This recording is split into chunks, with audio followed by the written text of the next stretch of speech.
Welcome to Window on Well Street, a program that shares information about delayed food sensitivities.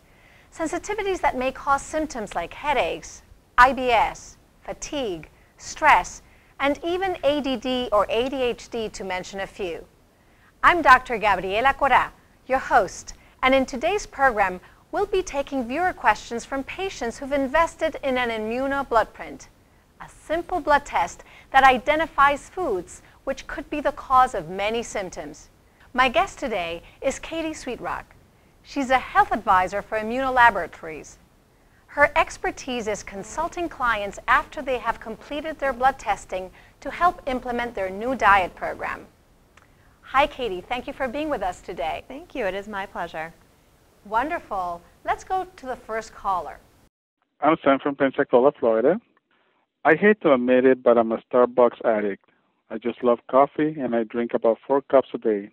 Unfortunately, I tested positive for coffee on my immunobloodprint. Can I make a deal here? If I'm really good and I stick to my plan, can I once in a while have an espresso?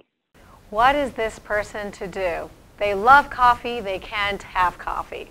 Well, first off, I recommend 100% avoidance. So they should not have the espresso at least for 90 days.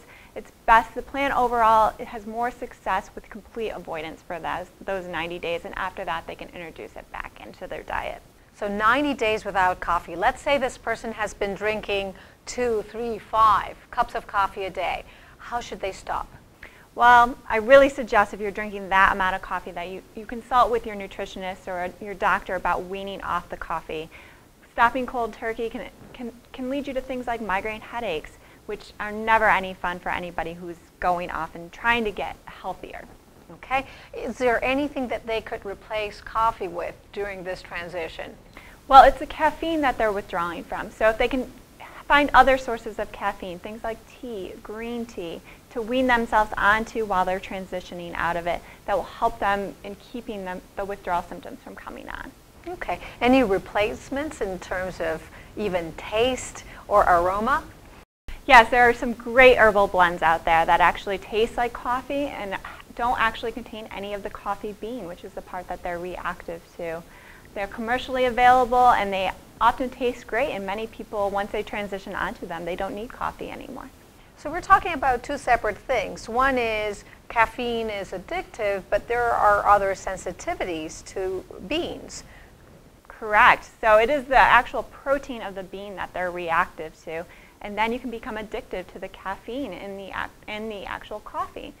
So you can get off caffeine by going on to other caffeine substances, but the actual reaction to the coffee bean, you need to get off of the coffee bean itself. So that would be when things like the herbal blends or going to caffeine or going to things like teas will actually help. Well, these are great tips. Thank you so much, Katie. You're welcome. We've got Dr. Mikael Parsons standing by with some alternative food ideas. Dr. Parsons, any ideas for our caller? So you found out you're sensitive to coffee, and that's a big part of your social network. One of the things that you need to think about is, why do you drink it? Is it more for the social aspect? Is it because it wakes you up? Is it because you just enjoy the taste? Each of those are going to have a different solution. So if it's a social thing, focus on the social aspect. Order a different type of beverage that you may not be sensitive to, or bring one that you can have, such as one of these coffee substitutes. These substitutes do not have coffee in them. They are often a whole grain based with chicory added, and these are readily available in most health food stores. If you're grabbing coffee because you need that pick-me-up, you need that boost of energy, or you need to get that to turn your brain on, that's a separate issue. What you need to do then is transition off the coffee, but add things in that are going to support healthy energy balance, such as a good B vitamin, making sure you're eating 3 meals a day that always includes a protein and a fat. Those are going to be things that are going to provide your body an opportunity to make its own energy, so you don't have to rely on the fake false energy that you get from the caffeine. If you are wanting coffee because it's just part of a habit, sometimes breaking those habits, it's one of the hardest things to do because it's part of your morning routine. You can substitute that then for a hot cup of tea. It's more of that relaxation, giving your time focused in the morning, then the coffee part is just a piece of what you're going for. Switch to green tea. Green tea is a great substitute, and it has more health benefits than coffee does.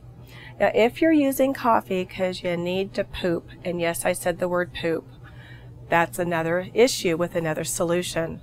As you transition the coffee out of your lifestyle, you need to maybe increase your fiber, and you're probably dehydrated because caffeine causes dehydration. So I'm going to encourage you to boost up your water consumption and add in some fiber. Don't forget about exercise and eat those veggies, and you will sail through this loss of coffee because there is life after. Thanks, Dr. Mikel Parsons, and to you, Katie Sweetrock. Thank you. It was a pleasure. We'll continue with Window on Wells Street after the break, but may I encourage those of you watching who may have a family member, friend, or coworker experiencing similar health issues to forward the link below to them. And if you haven't had your immunobloodprint, please learn more and get yourself tested. Remember, there's a hidden link between what you eat and how you feel. I'm Dr. Gabriela Cora, and we'll be right back.